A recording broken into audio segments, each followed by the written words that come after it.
Welcome to Dragon Family. I am Falak and today we'll be learning about After Apple Picking by Robert Frost. Robert Lee Frost, born 1874 and died 1962, was an American poet. His work was initially published in England before it was published in the United States. He is known for his realistic depiction of rural life and his command of American colloquial speech. Frost frequently wrote about settings from rural life in New England in the early 20th century, using them to examine complex social and philosophical themes. Frequently honored during his lifetime, Frost is the only poet to receive four Pulitzer Prizes for poetry. He became one of America's rare public literary figures, almost an artistic institution. He was awarded the Congressional Gold Medal in 1960 for his poetic works. On July 22, 1961, Frost was named Poet Laureate of Vermont.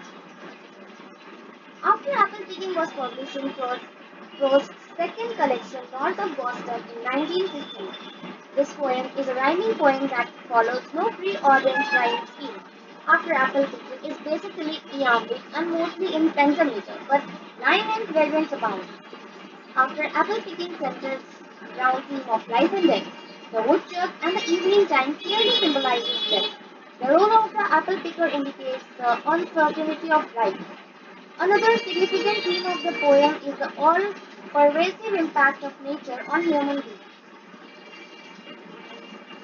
Before summarizing the whole poem, let's take a look at the poem. My long two-pointed ladder sticking through a tree towards heaven's hill, and there's a barrel that I didn't fill. Beside it, and there are maybe two or three apples I didn't pick up on some boat.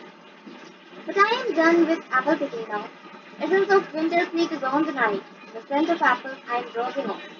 I cannot rub the strangeness from my sight I got from looking through a pane of glass.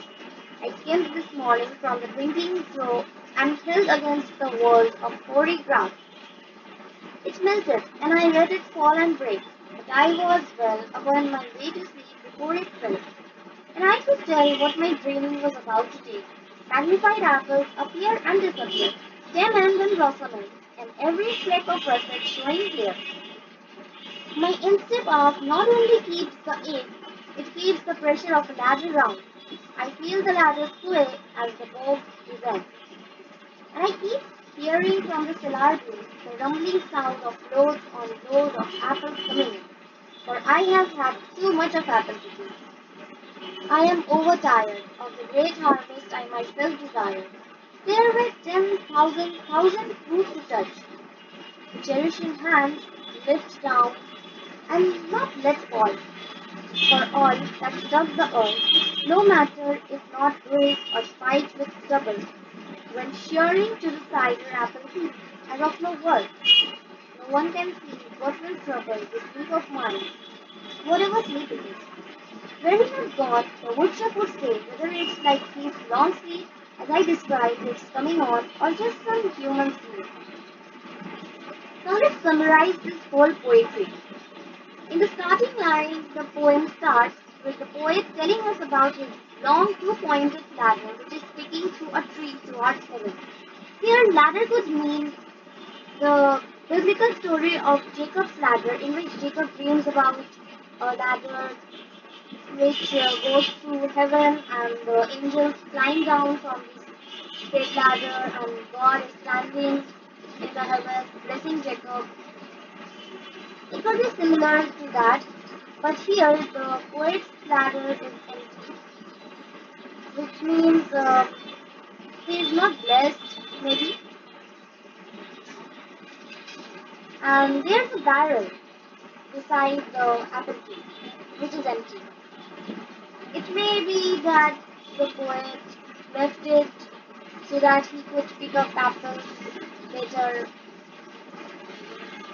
and there are two or three apples that he didn't pick.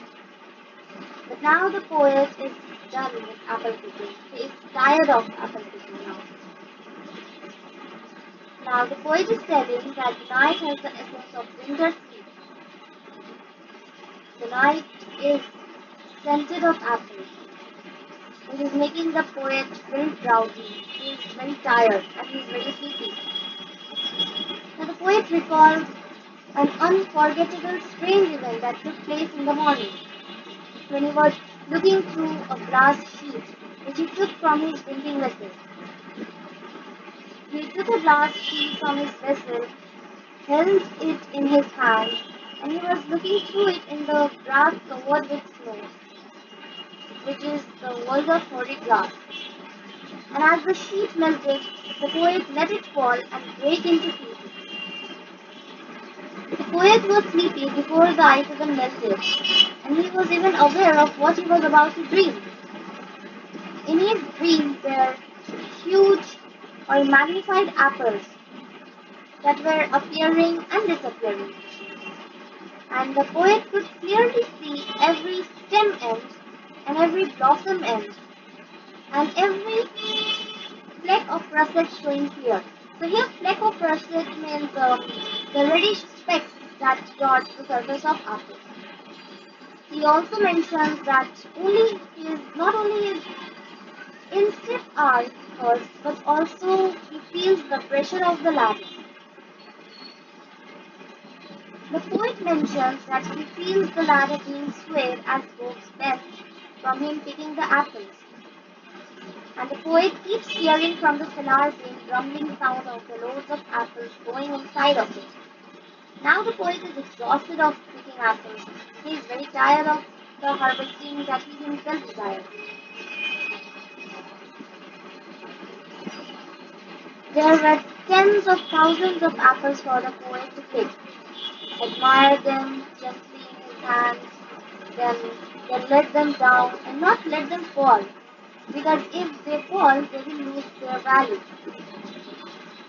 Because even if they are not bruised or spiked with stubble, they are sent to make cider as if they are of no worth.